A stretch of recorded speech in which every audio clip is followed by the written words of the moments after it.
It's Wizards versus Lesbians, a podcast for your ears. Hello, and welcome to Wizards versus Lesbians. My name is Isaac. I'm Alexis. And who's this? I'm Lee. It's Lee again. And we are here to do something that we have, or that Lee has been wanting us to do for a long time, which is to discuss the book Piranesi by Susanna Clarke, or Piranesi, or something along those lines. Ooh, that was an audible wince. Lee, would you like to give us the plot of this book? I have a difficult time giving a non-spoilery plot summary, so I'm just going to describe the premise of the book, which is the book is the putatively the diary of a man who lives in a house that is an enormous house of endless rooms that go in every direction, except west, I think, or except east. And there are these endless rooms with these huge statues, marble statues. And if you go up, you go into the clouds. And if you go down, there is an ocean. And the ocean has tides, so it floods different rooms at different times. There are fish in the ocean. There are birds in the air. And there does not seem to be anyone else in the house. Or there is one other person in the house at the time that he writes. And there are 14 dead people in the house. And it's about his life in the house. And also about how that life changes. But basically, any description of the changes is a spoiler. Yes. I think that's a good summary. And we are reading his diaries, is how we're getting this information. Yes, we are getting this information through his diaries. And he is a very meticulous diarist. And he records an enormous amount of detail about various things about the house. Are there lesbians in this book? I mean, no. But after the spoiler zone, I do actually have a... You do? I do have a take. I was certain that in this one at least, Lee, you wouldn't have a take, but I should never have doubted you. I look forward to hearing that one. So no, but Lee has a take. It is the most tenuous lesbian figure take I have ever made, but I do have it. I look forward to hearing it. I'm hoping it's one of the statues. But wizards. Lee, are there wizards in this book? There are so many wizards in this book. Oh my god, there are so many wizards. There are at least 4 wizards in this book by my count. That are just definitely 100% actually wizards. And then there are other people who might be also considered wizard figures. Yes. One of the reasons that I've also wanted to do this book for a long time is that it is a good, solid case study on wizards. The wizards are so good in this book. I mean, they're awful, but they're so well done. They're just really lovely. And one of the wizards is gay. So there is that. Diversity win. Yes. So, in fact, the worst of them. Well, we can discuss which is in fact the worst of them going forward. I think that's a debatable question. Diversity win. One of the 2 candidates for worst wizard is gay. All right. And so why should you read this book? Lee, Alexis, and then me. I have many reasons why you should read this book. The main one is just that it's extremely good. It is endearing. It is almost... It's so meticulously written, it feels like not even a single word is out of place. It is beautiful, and it speaks to deep things about the human experience without being preachy or didactic. Alexis. Well, I did not love it quite as much as Lee does, but it is wonderfully written, and it really manages not to overstay its welcome. Like, I was really impressed with the pacing in a book that most books, I feel like, with this conceit would not be nearly so well paced, and thus would end up feeling really like a slog. And this, but it's also funny in points, and it has just really beautiful imagery, like just great visual descriptions in general. And if you like books about weird houses, which I definitely know there are people out there who do, this is a good candidate for that. Yes, this one's for Labyrinth fans. Not necessarily fans of the movie Labyrinth, but fans of labyrinths generally. Yes, to your point, the majority of this book is the main character figuring out what the deal is, and elements of the deal are immediately obvious to the reader. And that can be a really frustrating tension if not done with like exacting attention to detail and pacing. And this book pulls it off 100%. We're at no point do we want to shake our main character and say figure it out already. This book is also short, which is great.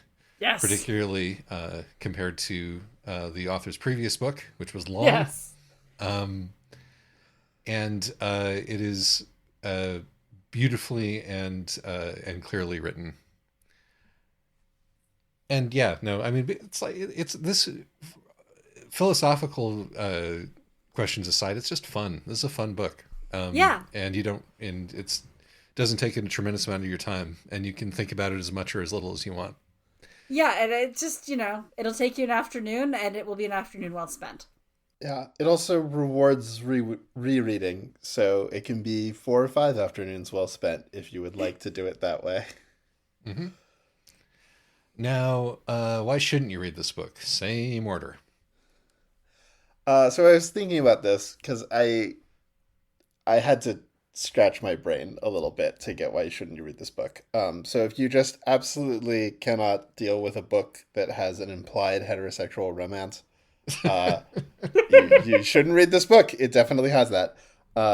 And if you absolutely cannot deal with a book with a gay villain, you should not read this book because it definitely has that. And if you absolutely cannot deal with a book where a cop is not evil, is a hero, you should not read this book because it definitely has that. Genuine hero cop. Yeah.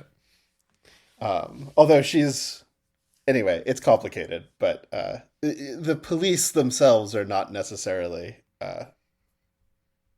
on her side. But she is a good cop. I mean, I don't know what to call her if not a hero. Yeah, she 100% is. There's a brief digression where, two characters just chat about how heroic she is. Exactly. All right. Alexis, why shouldn't you read? Well, so we'll get to the content warnings. Yes. I think also this is a book this is a book that is about memory problems and altered reality. And I think that if that's something that's really going to throw you off and make you unhappy, maybe don't read this book. And this is a book that has a lot of ambiguity in it. Not everything is clear even by the end. And if you want everything to make sense and be logical, this book will be very frustrating for you. This book is very short, but it should have been shorter. It is about 1/6 too long. And I know that's a contentious I'm thing to say. Really interested to know which 6th it is, because I might agree with you, but it depends on which 6th it is. Oh, you're not going to agree with me. So, I did think of 2 other things. All right. Which are one, this book portrays New Age neo-pagan cult stuff, and it portrays it in a way that I think if you just absolutely hate it, you might dislike this book because it doesn't portray it absolutely. It's really awful, but it's not 100%. But it doesn't portray it as absolute bunk. Right. And similarly, if you're really into it and you don't want to have as the culty parts portrayed and that bothers you, you shouldn't read this book. And basically the exact same warning, except for instead of New Age cult stuff, it's grad school.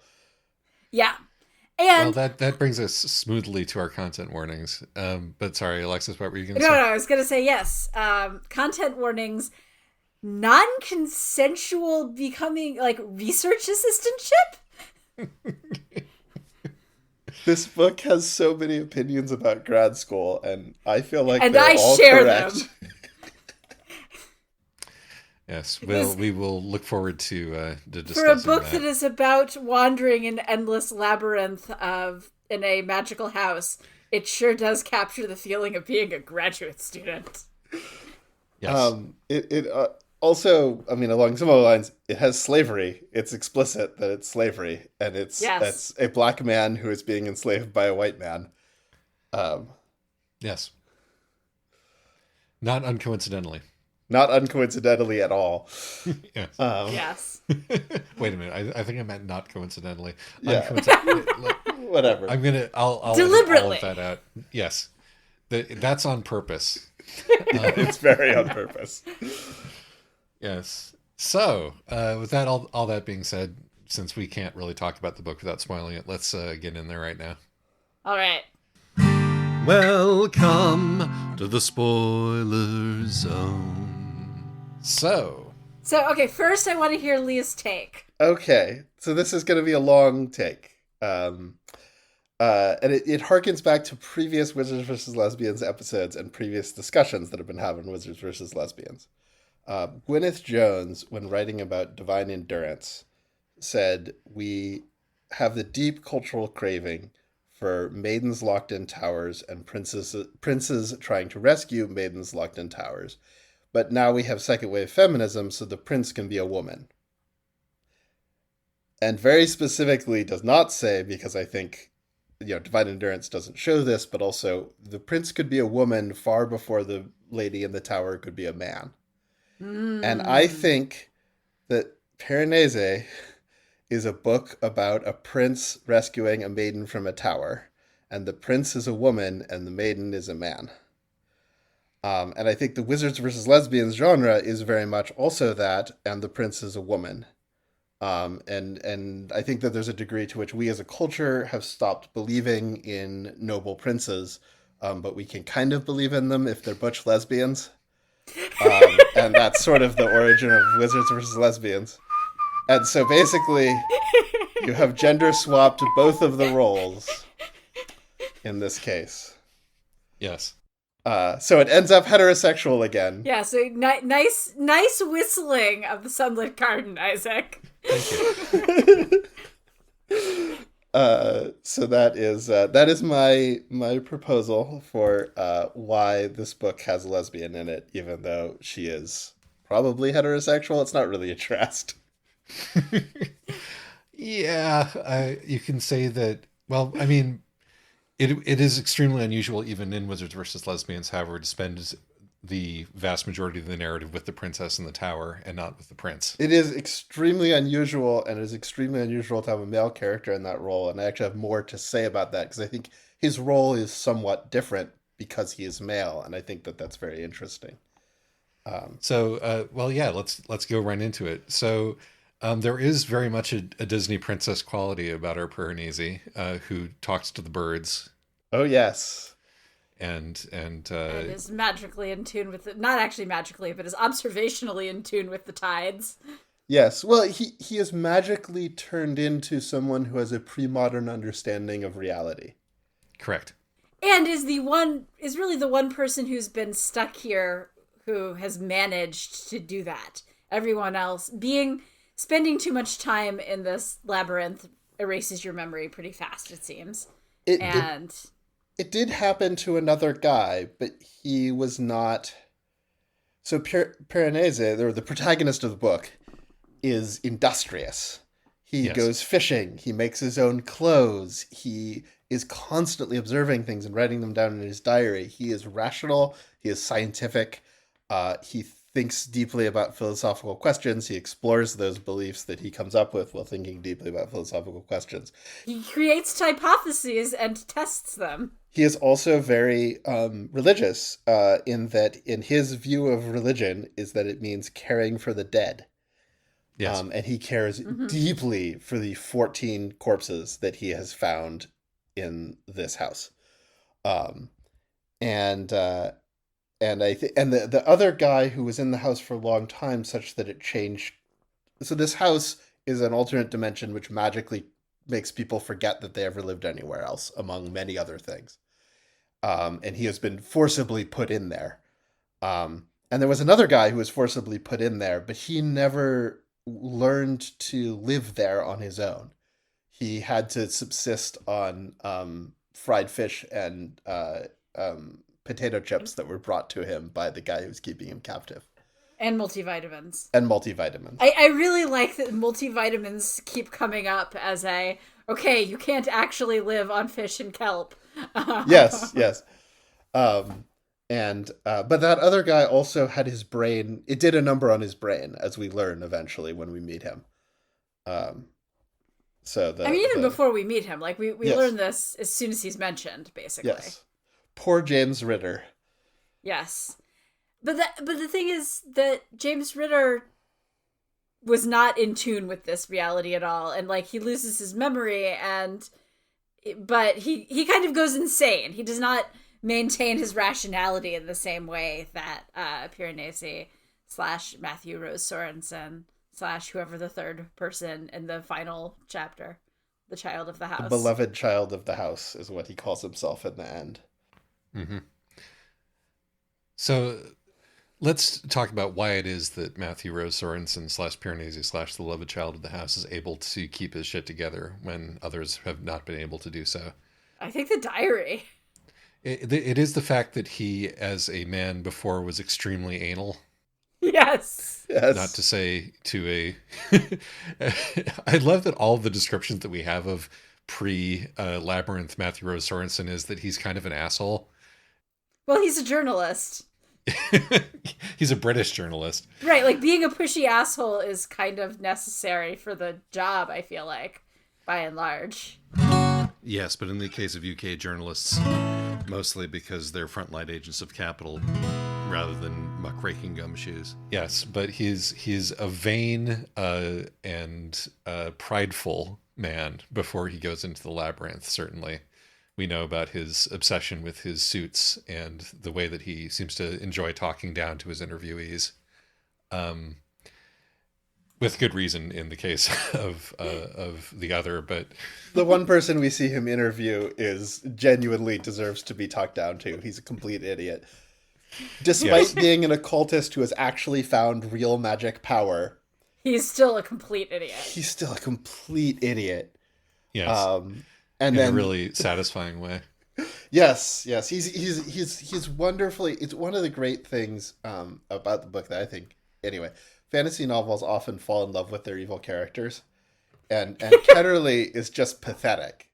Like, he is just awful.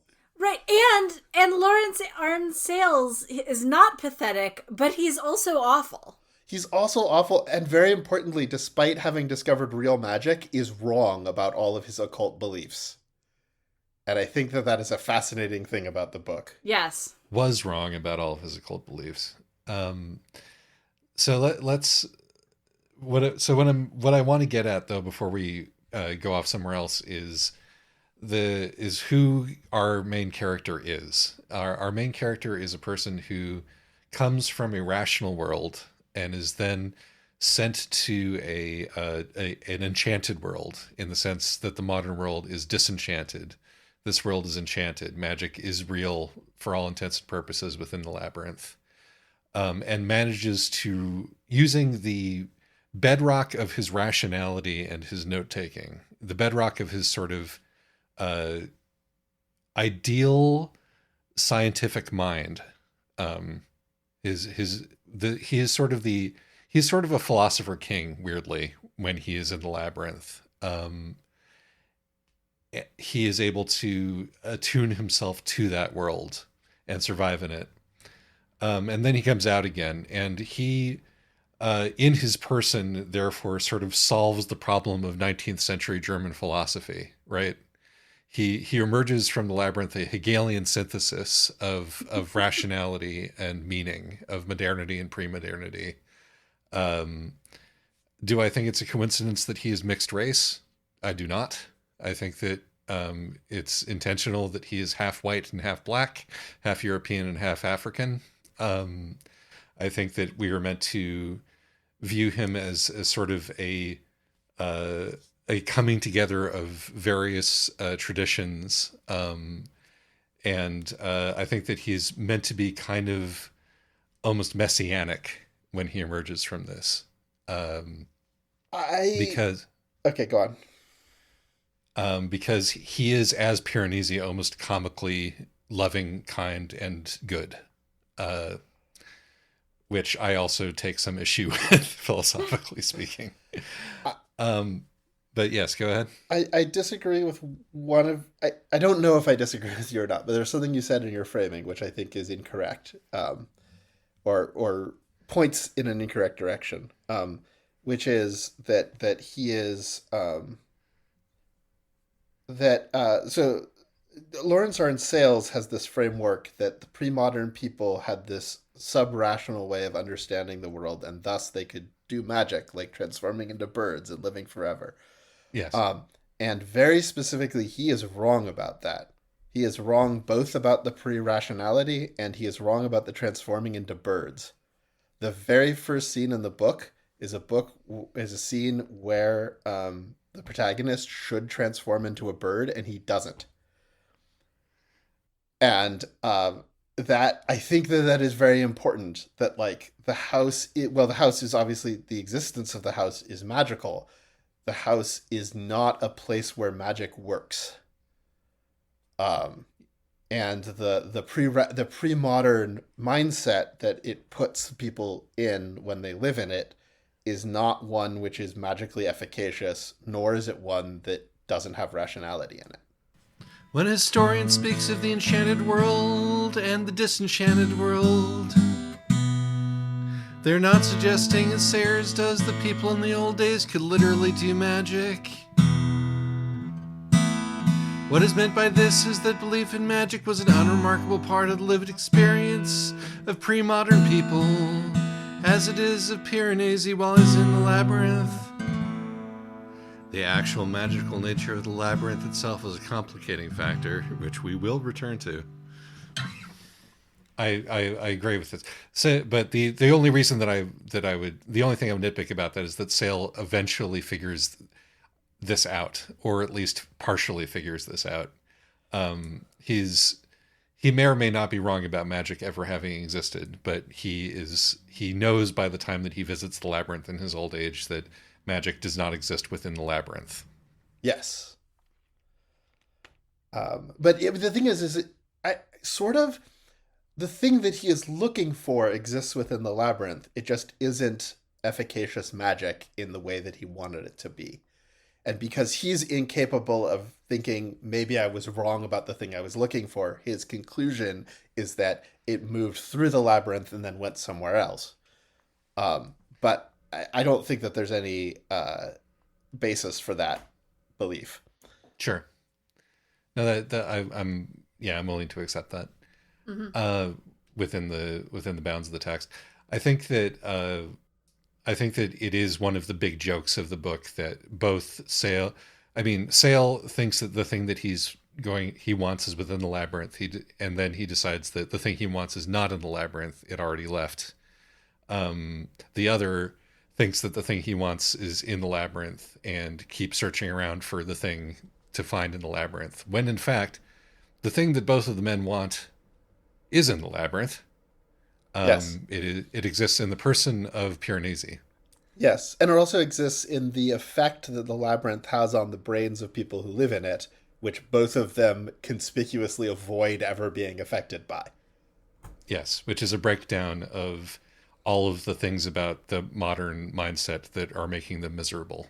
And so the great thing is that both the real wizard and the fake wizard, and I think this is something that I want to get into, there's this something that Wizards versus Lesbians generally hasn't dealt with, because we are more interested in the lesbians than the wizards for the most part, is that there are two different kinds of wizard. There are many different kinds of wizard, but there are two important categories of wizard, which are the ones who can do magic but are assholes, and the ones who can't do magic but are assholes. And this book handily gives us both of them and demonstrates why the ones who can do magic but are assholes are at least slightly more personally charming than the other kind. But that there's still there's still something fundamentally hollow there. Precisely. Which I think is also true of the wizards that we see in your sort of more classic Wiz-Les situation. But they can't, in both cases, they can't see in their hunt for power, immortality, the comical laundry list of powers that the other is looking for, like the power to bend inferior minds to his will. The list is so good. It's a really good list. It's to live forever, to bend weaker minds to his will, and to turn into a bird. Yes, I mean that's an abridged version, but yes. Yeah. Also, I believe also shutting off the sun and the stars at his will, which seems like another order of magnitude beyond even those things. It's a very diverse list, which doesn't feel like it's been thought through particularly well. But the thing is that it feels like something that you would make up if you're trying to create, if you're trying to create this sort of magical pre-modern sense of powers. Right? It's not a rational list. Yes. But we have our real invisibility, wizard I think that's another one. Invisibility. Oh, absolutely. Which Piranesi is like, why would I ever want to be invisible? There are literally no other people in the world. There's only one person in the world, and he's my friend. Yes. But whether the wizard is a wizard who really was onto something, but then could not understand what the valuable thing was, which in Wiz-Les terms is didn't understand that the lesbian was what he was wanting to be all along,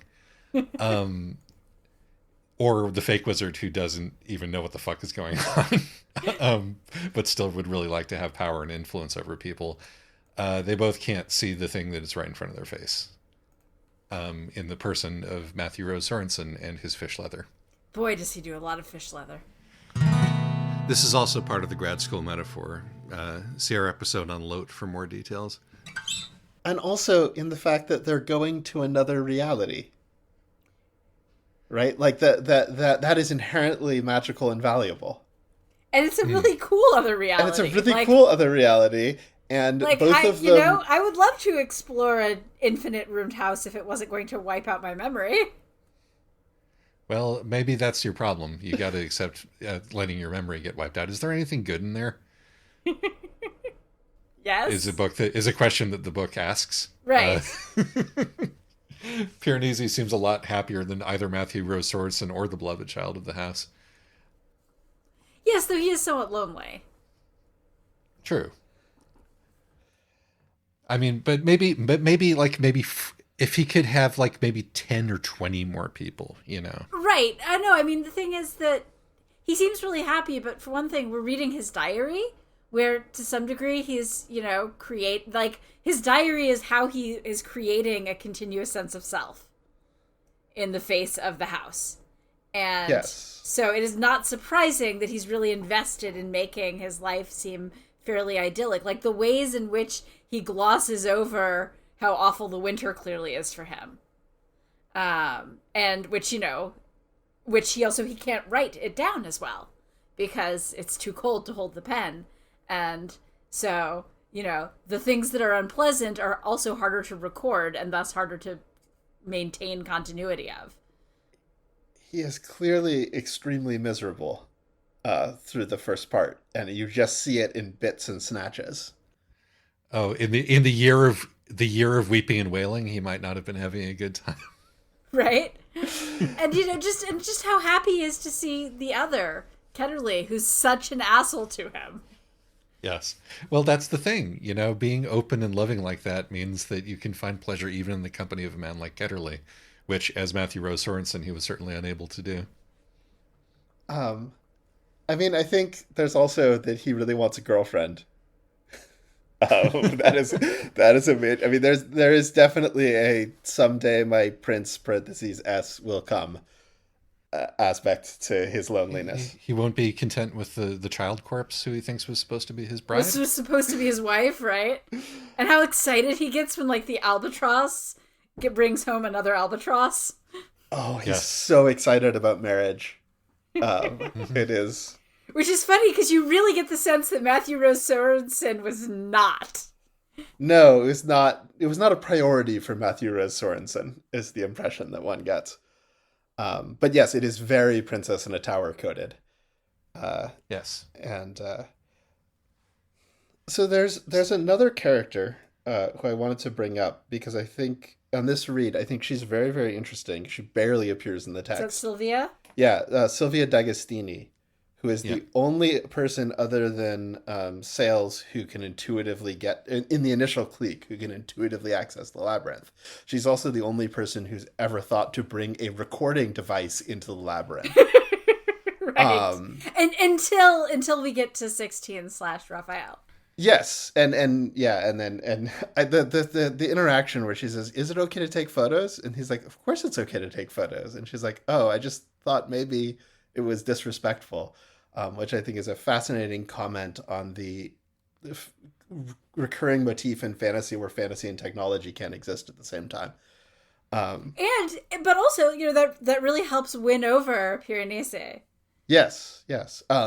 But Sylvia is this fascinating character, but she's mostly absent from the text. Because she's dead before the book starts. Right, because she's dead before the book starts. She's dead even before the flashbacks. Yes. And she is she's dead because she was horribly abused and implied to be then killed by Sales. Yeah. Because she was better at magic than he was. Yep. This is, I mean, in part, this is a satire on 60s and 70s alternative culture, what we're seeing here, and neo-paganism generally, and various movements about returning to sort of prelapsarian... The state of nature. The state of nature, exactly. And one of the big things in there is that, who does all the cooking and cleaning at the commune?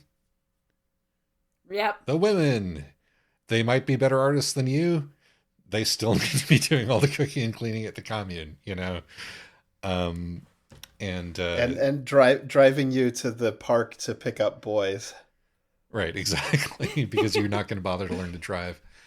I feel like it's very clear what she is meant to represent, which is somebody who is far more interesting than any of the other people who are in the book, but we'll never know because her life got eaten by a wizard, which is an occupational hazard for being a talented young woman in the 60s or today, really. Yep.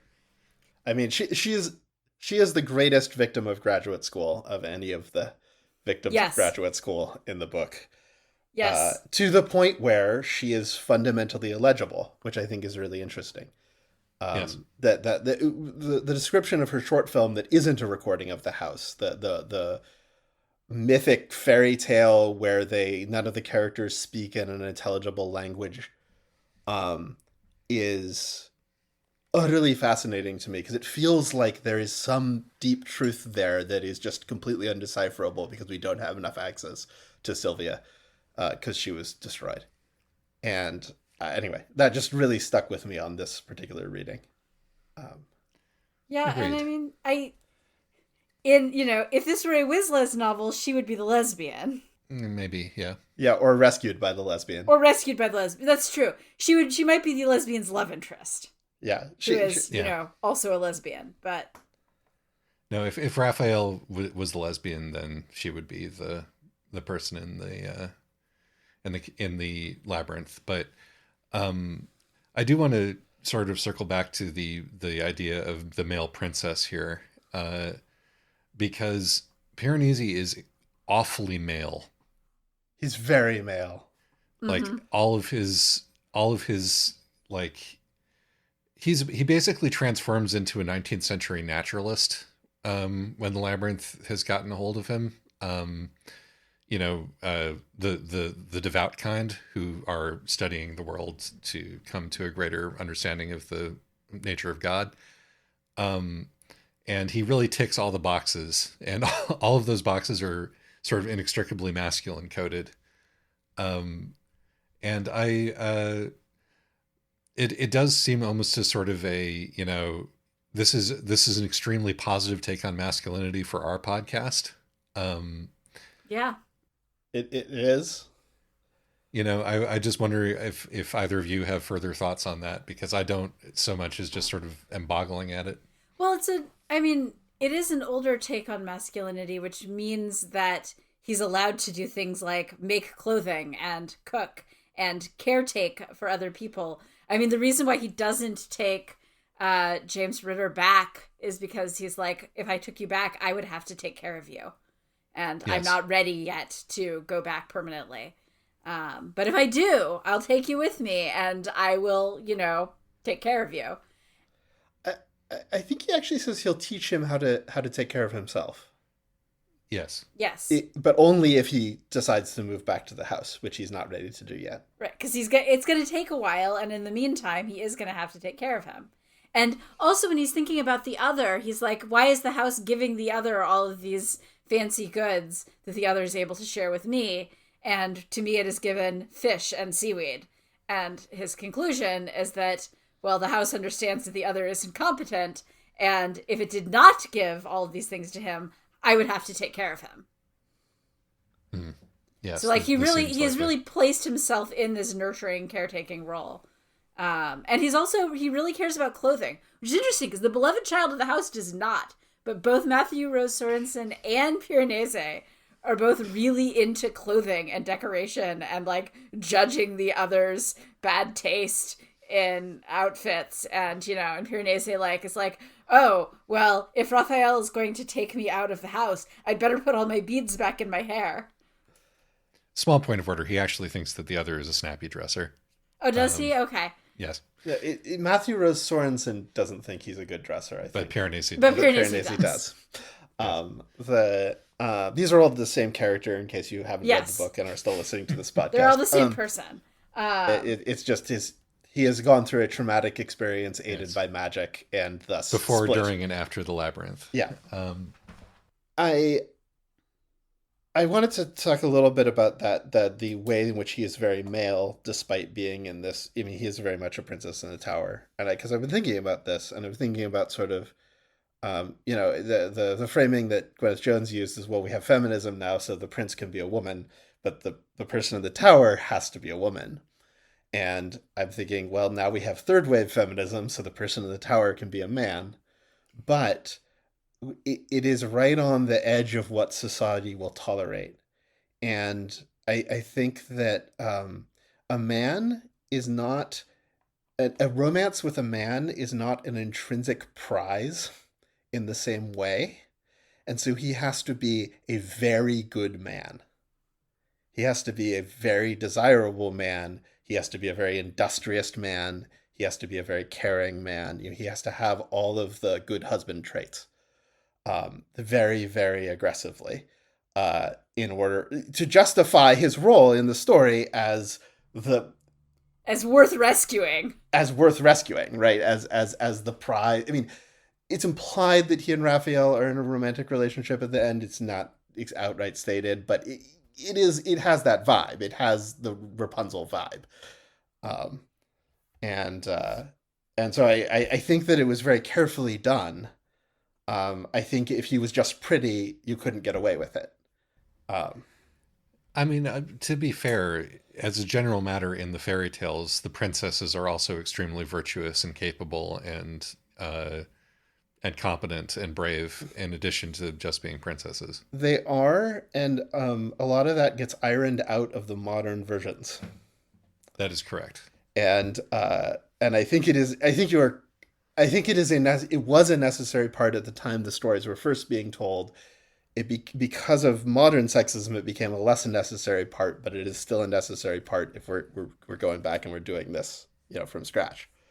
Well, and all of the books that we've covered that do have heterosexual romances, the men are always kind of unrealistically, or just on the edge of realistically, nurturing and caring, and because we saw this in Fangirl and we saw this in Asunder. To name but two. It's almost as if we're currently going through a huge social conflict about whether or not masculinity and nurturing can coexist. Yes. I think that, but yeah, no, I think that I actually, unlike in unlike in Fangirl, I think that he's the love interest in Asunder is fairly realistically drawn, but I never questioned whether there was anything fairy tale about Piranesi beyond the fact that he had to have been a relatively extraordinary person just to survive. In this situation, his personality feels like, I mean, monkish is the way that I would describe it. What he is like while he's in the labyrinth, and as such, it sort of has an instructional, like aspirational quality inherent to it. And I think that this is my way of transitioning to talking about the ending. Because I think that it's good that the story let him out of the story didn't end with his rescue, right? Right. Because you have to show him trying and and failing in some way to adjust. I think it's very important to understand that his personality, that sort of beatific personality cannot actually exist in the real world. That also, it has to be a hothouse flower. Yes, but also, because if you just end with the rescue, then there's sort of the implication that Matthew Rose Sorensen is going to come back and Piranesi as a person will vanish. Or at least will go back. That will be the person who is asleep inside instead of Matthew Rose Sorensen, and so you have to address how does this conflict play out? Yes, like obviously there is the natural end to the rising action with the rising water and with the drowning of the other, and then yes, we should get a little epilogue or a denouement there, and we can see that. We can see the end state of our Hegelian synthesis between Matthew Rose Sorensen and Piranesi. However, there was a bunch of stuff in the ending that I thought kind of detracted from the whole. In addition to that, I thought that the ending part went on too long. And the reason that I think that, a couple of things, I didn't need him to do a reading with the archetypes, because it involved him explaining to us what he thought they mean, and like A, I can do that for myself, and B, it feels didactic in a way that the rest of the book somehow manages not to. And the other thing is like, oh, I see an old man on the street who was a king in the realm of pure images, in the realm of Platonic archetypes. That did not sit well with me. And I think it didn't sit well with me partially because of what I think it implies, but also because I don't want to be told what the house is. I think that the book is better the less it tells us what the house is. I didn't parse that way at all. See, I didn't read that as didactic. Like, I read this as all happening inside his head. I didn't think we were supposed to take... he's not a reliable narrator. He's never been a reliable narrator. And I saw this as his own attempts to reconcile, to bring the things out of the house that sustained him, because he isn't ready to go back. Okay. I mean... that was also my reading. I did not interpret what I was the way that I interpreted the thing where he's going through the street and he's associating people he sees on the street with statues in the house is that he has no capacity to deal with the fact that he's on a city street and there are so many people around. And the way that he is doing that is he is parsing it into the familiar. And that is an interesting thing to see because it is parsing it. You know, his perspective is alien to us. And so it is attempting to jam the familiar into the alien to make it make sense. But I didn't have the impression that it was capital T true. Okay. But also, relatedly, I don't think that so Arn Sales thinks that the house might be a platonic form thing, but it's not. It's falling apart. There's a whole chunk of it that's so collapsed that Piranesi can't even go there. It is a real place. It is material. It is not conceptual, and I think that is an interesting and thematically important thing because it tempts you to thinking of it as the realm of ideas, but it really isn't. Right. I think that this is another area where we're not actually supposed to take what Piranesi says as at face value. So anything that anybody in this book says about what the house is, I should discard, is what I'm hearing. I mean, in terms of, I think when they're saying yes. what the house means, and, you know, like, I think it's more useful to pay attention to the specific observations of, you know, what the courtyards look like and how the tides work than any of the philosophical underpinnings. Because I think that the house is fundamentally, you know, is outside of our philosophy. Okay, so in that case, it doesn't merit me much to think about any potential real-world meaning that the author might have attached to this. Of course you can think about potential real-world, like, because, you know, you're still analyzing the imagery for metaphorical weight. I just don't think that we're necessarily supposed to take any of this as didactic. Okay, so what am I supposed to come away with when I see a ancient marble halls full of, like, you know, classical statuary? Is this not meant to be a commentary on the Renaissance? Like, are we not trying to look back to history for pure truths, which never really existed, and as such, like, are we not meant to think that that something important is located there, and that Piranesi learned something while he was in this situation and is bringing this back out into the modern world with him? I mean, I honestly read it as a cautionary tale about human pattern making.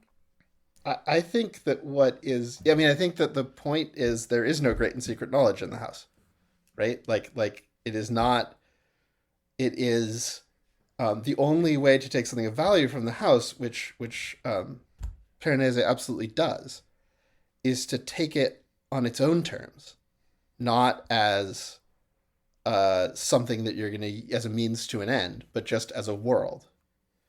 And the thing that the wizards keep failing at is they keep wanting to treat it as a means to an end. They keep wanting to treat it as theory. And it's not theory, it's a place. And even though it has all the trappings of theory, if you try to view it as theory, it just destroys you. I'm trying to view it as a place. I'm trying to view it as a place with marble statues that were carved by somebody of human ideas.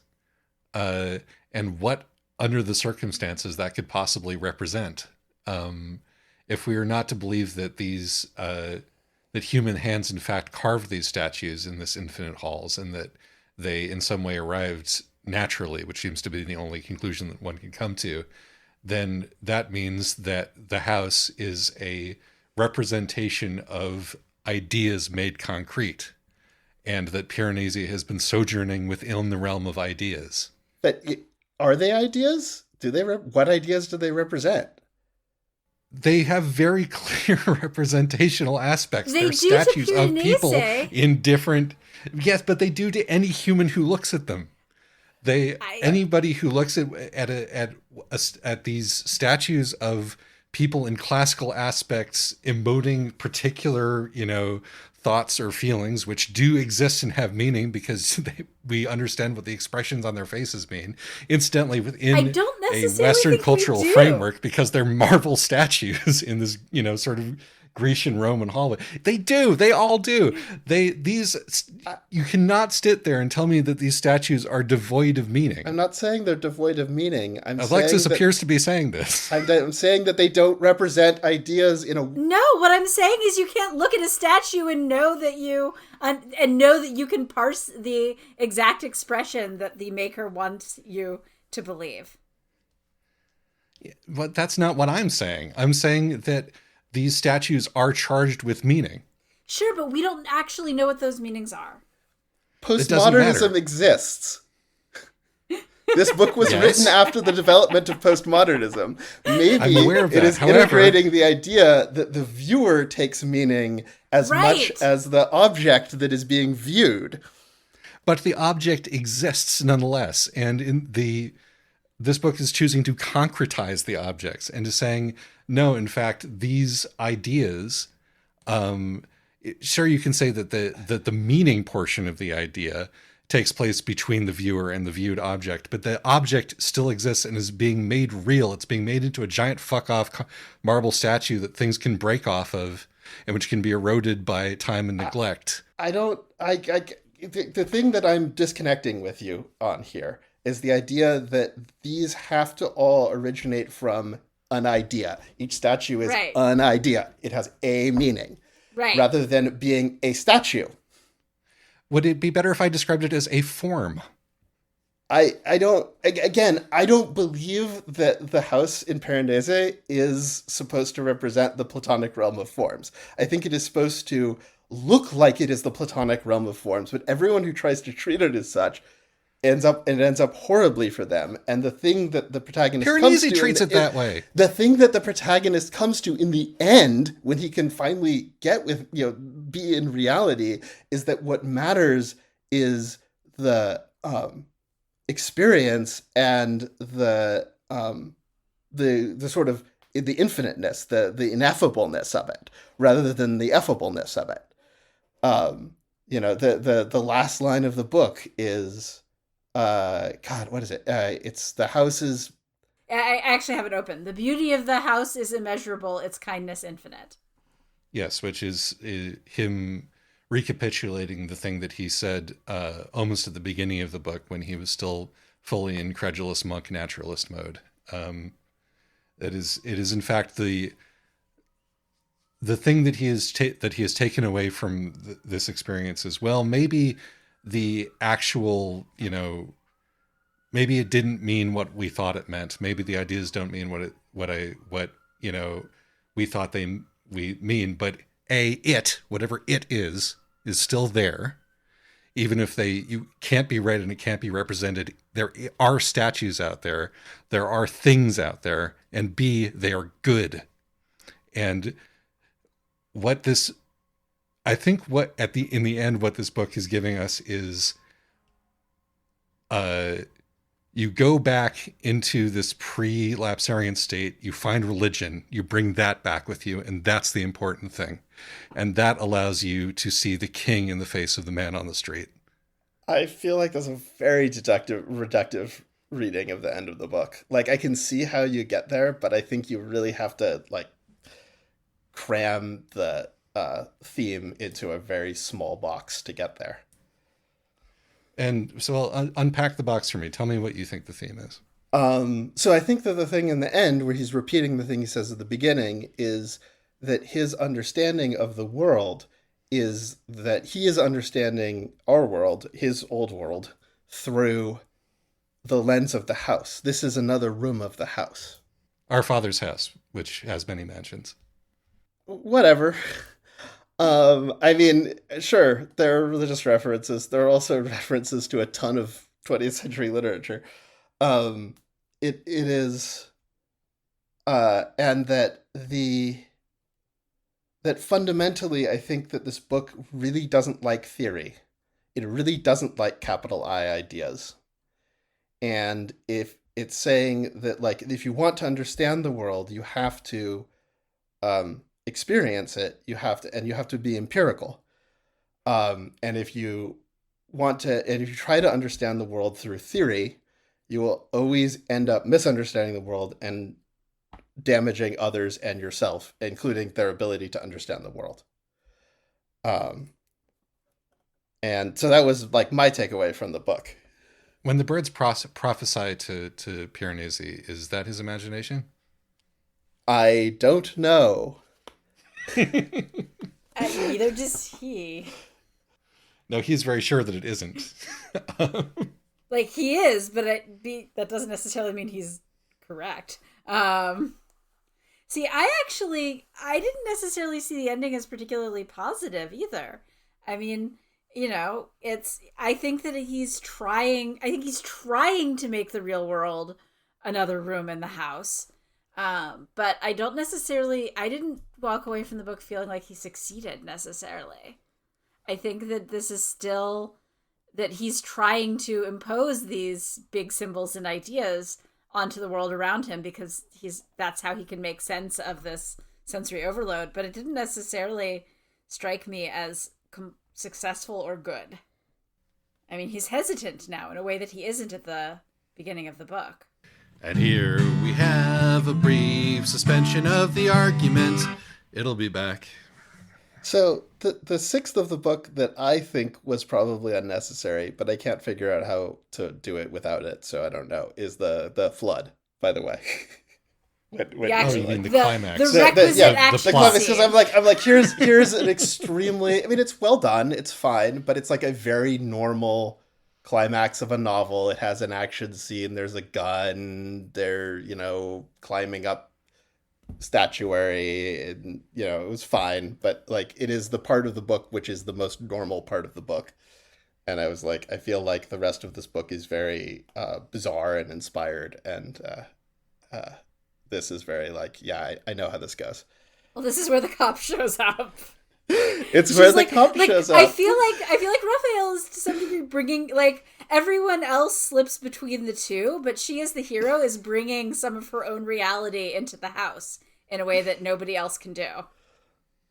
Yeah, I think that's a accurate observation. And she is a cop in the cop is the person who brings order to the world and enforces rules and makes things parsable.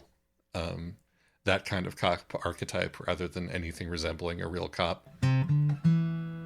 Detective arriving on the scene. If we are in fact to view the labyrinth as a place that is entirely diffuse, devoid of inherent meaning, and notable only for the fact that it can be mapped, the world, in other words. I don't think that something being devoid of inherent meaning means it's not notable. In fact, I think things that only contain their inherent meaning are inherently boring. So we just have a very different view of what reality is. Well, I think that this is also whether or not you want to find patterns and reduce things to archetypes.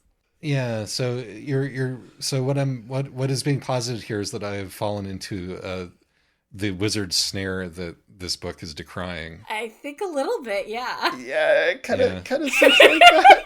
I don't want to be mean. I mean, unfortunately, like it's unfortunate that I'm in the minority on this podcast having this discussion right at this moment, but I think y'all are full of it. So this reminds me of a podcast that I listened to when the book first came out about the book, which I'm just going to share. And this is a memory of like a podcast from 5 years ago, so I might be remembering it wrong. But the book, it was recommended to me by someone who was a fan of the podcast, and it was like the Weird Something podcast. And I thought it was about weird fiction, the genre weird fiction. It was not. It was about like this sort of pseudo-occulty Charles Fort style stuff. And the two guys were really, really into it. And they loved this book so much. and they were incredibly into Lawrence Arn's sales. They were like, he's great. He's like us. We're like him. We're great. He's great. We love this. It's so rare to see this sort of depiction in a book. It feels very true to life and true to like weird occultist stuff. And I just thought that that was very fascinating. It was a little disturbing to listen to, but I thought it was very fascinating. It's cool. It's cool when people tell them themselves. I mean, yeah, that's neat. And it's just, I was thinking about the wizards. There is a wizard snare in the book, right? Like and I'm not trying to say that you're in the same place as those guys were. I've just, it's, the book itself, you can be like, oh, can I actually decode all this? And it lures you into thinking that you can. But you can't. It's not decodable. Yeah, no. It's obvious that you can't. That's not what I'm saying. Okay. No, I'm not saying that when I say that the statues mean something, I'm not saying that every one of those statues has a meaning that's in the book, and that a particularly Malo-esque reader could go in there and prize all of the meaning out of every single statue and what it means that it's in the third, room down from the ninth vestibule. I'm saying the fact that they're statues and not something else has meaning. The fact that this is a marble hall and not something else has meaning. And therefore, the fact that these seem to be the products of human industry, human creativity, and human ideation has meaning. And the fact that he is moving from modernity to a sort of a fake prelapsarian setting, wherein these sort of Grecian Renaissance symbols exist, has meaning. And the fact that he is half European and half African has meaning. And that when we take all of these meanings together, we come up with something which is distressingly evangelical to me. That is what I'm saying. And what I'm saying is that all of these things have meaning, but they don't necessarily have a fixed meaning, and they're not and they don't necessarily have the meaning that any given character in the book or any reader of the book attributes to them. Yes, but I, in my postmodern capacity as a reader of the book, have located this meaning, and that is what it means to me. Yes. It's, it is fascinating to me that you're interpreting the book in a way that makes you mad. I mean, I do that too sometimes. It exists in the text! But the thing is that you're reading what you're reading as the message of the book. I'm reading almost as like a warning against that. That the book is telling us not, warning us of the dangers of that reading, the dangers of assuming that a statue has to be a Greco-Roman ideal just because it's made out of marble and crumbling. I roll my eyes at this. So, in my capacity as editor and annotator of the podcast, I do have the advantage of always getting in the last word, which frankly is as it should be, particularly in this case. What we all have forgotten at this point in the recording, even though we hammered it repeatedly in the beginning, is this book is about being non-consensually turned into a graduate student in the humanities, where you wander halls filled with more or less scrutable statements created by dead people and attempt to prize meaning out of them at the behest of your professor/captor, all while gamely repairing your shoes and glasses with fish leather and kelp because you're not making any money. And the university keeps sabotaging your attempts to unionize, and it does rewire your brain. It does make it hard to think of things in the outside world without referring to your speciality, but crucially, the things you are researching do exist. And those things that exist are connected to a real history of power and class dynamics, whose remnants are still working on you as a subject, including your ability to unionize. Which means under the reading of the book that we all agreed on at the beginning, I'm right!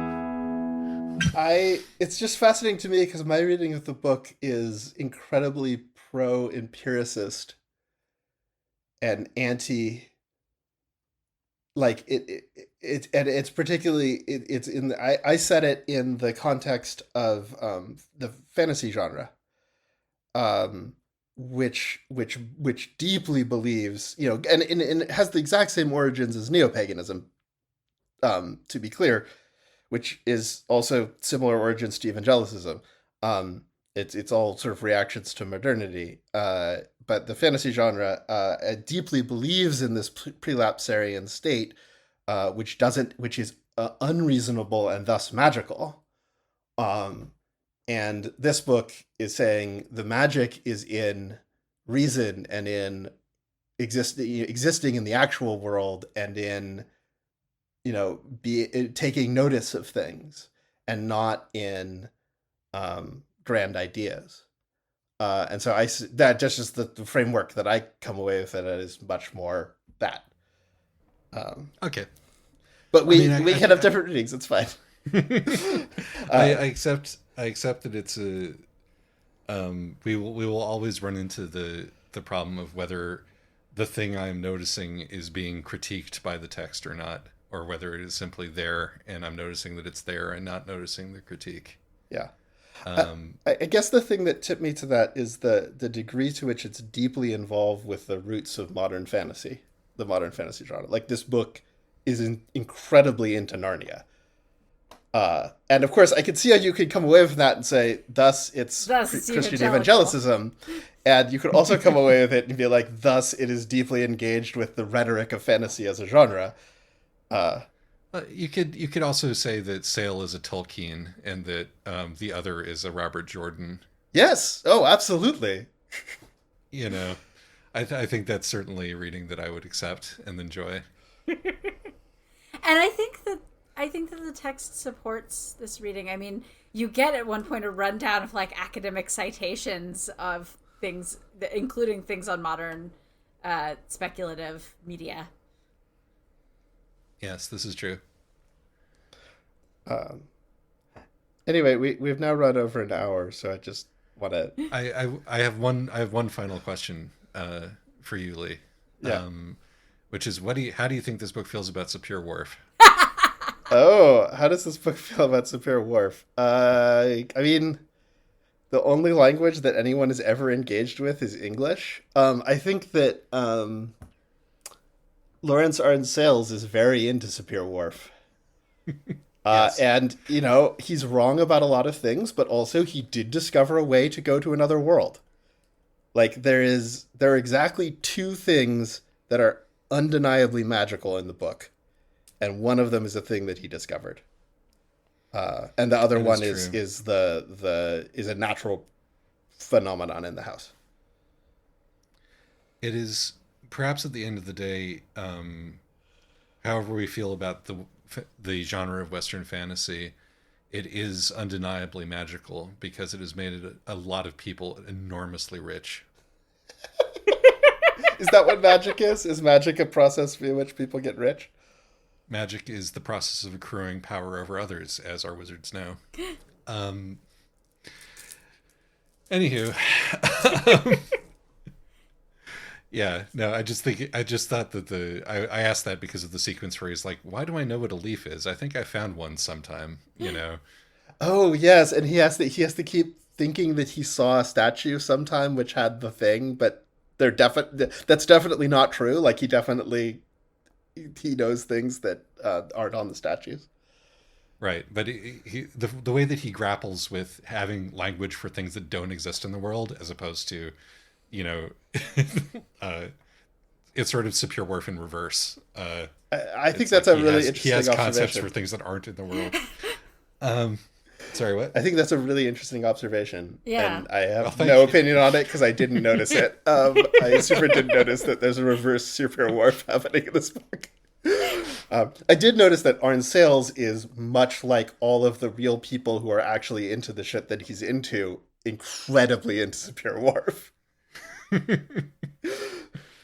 Yes.